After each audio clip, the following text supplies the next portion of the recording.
2017, in my humble opinion, has been a rather disappointing year for gaming. We have seen the generic third-person action game with stealth elements getting released and being praised by PlayStation fanboys globally. And I know that statement is going to get me a crap ton of hate because that was very well received. Who knows, maybe it is a good game, it just doesn't look good. We also saw the rise of games getting mobile versions of the game, and how could we forget the part where the entirety of everyone with brain cells finally reached their breaking point when it came to the little devil boxes plaguing AAA games like we didn't already pay $60 here. I know a lot of people said this was a great year for gaming, but I will take it to my grave that every last one of them was absolutely and without a doubt wrong. Partially because I'm a masochist that enjoys responding to every last petty insult hurled at me, partially because I enjoy playing devil's advocate, and partially because I want to make controversial statements in hopes that this channel will finally blow up.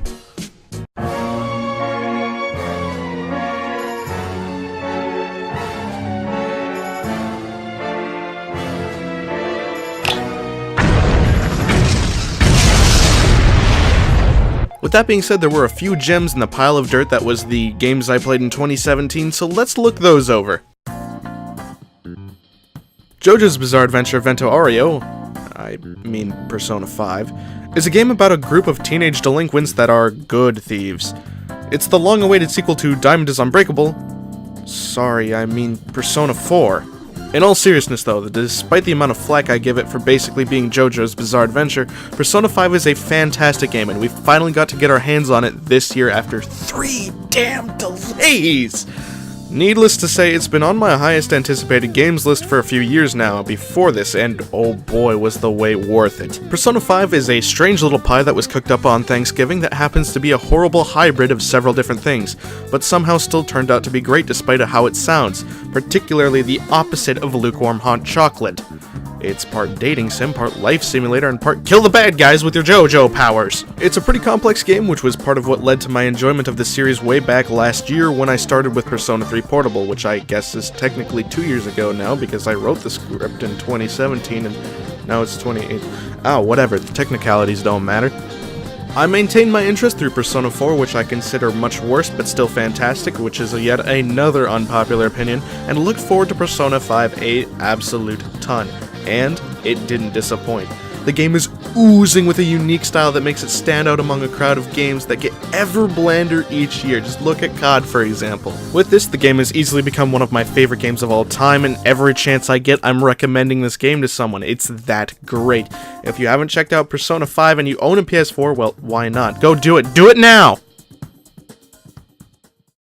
Danganronpa 53, I mean V3, oh whatever, they're the same thing anyway. Danganronpa V3 is the latest in murder mystery visual novel series Shooty Refuty, and as the last 3 games in the series sparked in me a sadistic love for watching other people get murdered so I can figure out how it was done and then watch the perpetrator get murdered. Oh, I was overcome with giddy joy when I finally picked up my copy.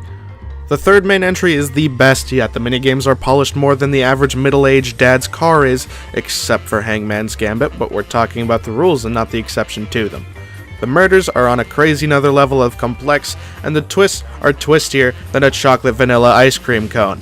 The only issue I take with Danganronpa V3 is that its ending is on par with Mass Effect 3, and upon experiencing it, I was overcome with the same feeling I have whenever the lobby votes to play Gustav Railway Cannon as the next map in Call of Duty World War II. That being said, if you haven't played the other Shooty Refuty games, first, play those good, they're now...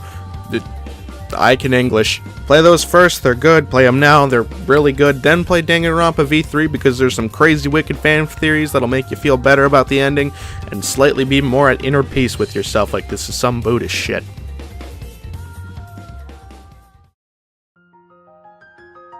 Nier Automata, being the first review done on this channel and the worst as well, also takes the cake for being something unique in 2017. There are so many endings to this game that it makes me think Yoko Taro wanted to make a visual novel, but Platinum just didn't know how and couldn't bring themselves to learn after their last masterpiece, Metal Gear Rising. When is the sequel, Platinum? When? That being said, it's so good to once again have extremely sharp and refined melee combat and an attention to detail so great that Tubi's ass has more polygons than the entirety of Ocarina of Time. Let me tell you, that alone makes it a timeless classic that'll go on the Raspberry Pi emulators of the future. It's great that I also wasn't required to play either Drakengard or the first Nier to start playing Automata as well.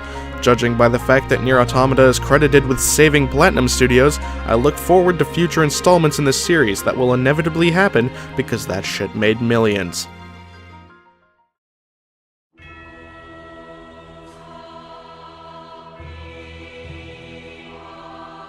Dark Souls 3 came out last year, I get it. I played this through this year so you can take all your comments and shove them right up your...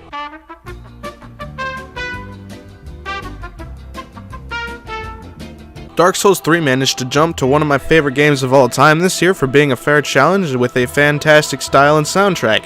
The community is great and PvP is just as great as PvE is, with a ton of different ways to play both. Believe me, I know, my friends have played through this game dozens of times. I'm gonna make a legitimate video on Dark Souls 3, however, so I'll leave most of my thoughts for that and move on now.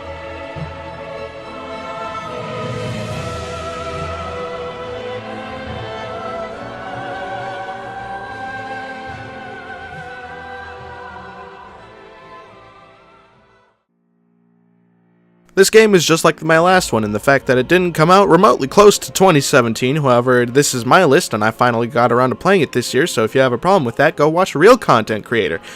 Because God knows YouTube doesn't think I'm one. Corpse Party Blood Drive is gory enough to cover a small wall with all the gore scenes from the series, while the game's scares are about as suspenseful as the Star Wars sequel trilogy, which is some point I'm really trying to get across. The game's true fear factor comes from living with other people and hoping that no one walks in on you playing it at just the right moment. The game is truly one of those guilty pleasures, but man, am I sweating, hoping no one walks into my room and gets just to the right moment where there happens to be a scene of fan service, because there's a few in the series. Not even gonna lie, I'm not the biggest fan of baby back ribs, or rack ribs, but this baby's rack is on a whole nother level. And consider me a fan. I feel like fucking scum.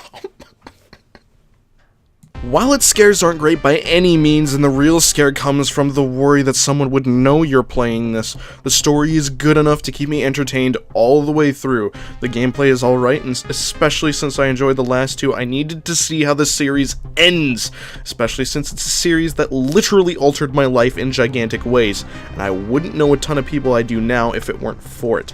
Therefore, it'll always have its own little nice little place next to the empty void where my heart is supposed to be.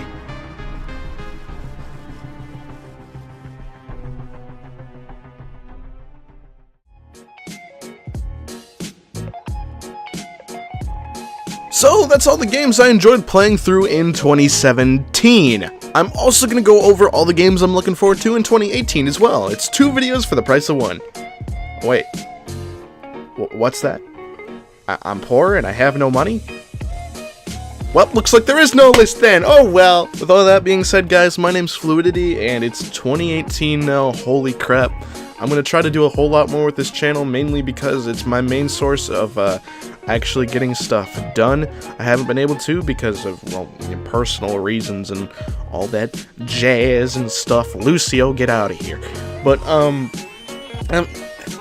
there's just gonna be more stuff happening, man. I got a whole lot of videos planned. I've already got the script recorded for one. I'm trying to inject more enthusiasm into my voice as I record these scripts because I realize watching my World War II script and my Destiny 2 script and video, holy crap, I'm more monotone than a Star Wars robot. But, that being said, it's just, I'm gonna just be here, chilling, and it's gonna be a good time. I realize that I'm horrible at getting videos out at a decent rate, but they take a lot of time to make, so forgive me. But yeah, if you're just kind of talking about what I'm working on, I mentioned earlier, I'm doing a video on Dark Souls 3. It's actually going to be more of a philosophical thing, kind of similar to what Captain Studley does over on his channel, except way more Reader's Digest, because he really delves into that sort of thing, and I just kind of wanted to do a small survey because I was curious. And I also have a video coming out on a psychological horror game, and if you know the game that I'm talking about, you're instantly going to think of it.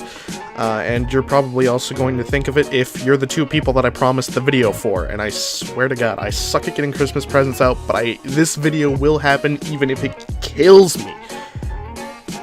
That being said, I put pictures of Killer Queen in all of my scripts and hope that that video blows up like Killer Queen. No one will get that unless they watch JoJo. Share this video around, follow me on Twitter, it's a great place to connect with me, on Steam as well. I even use that really cruddy space called Google+, and if you're truly interested in following me there, which I really don't think you should, I'll let you know, I'll drop you a line. But with that being said, just my links are down in the description. If you guys want to talk to me, feel free. I'm not a standoffish person by any chance, no matter who you are. And with that, I'll just see you guys in the next video, which hopefully shouldn't take so long to come out. Peace, guys. Oh, and enjoy the casual shitposts that come out in between.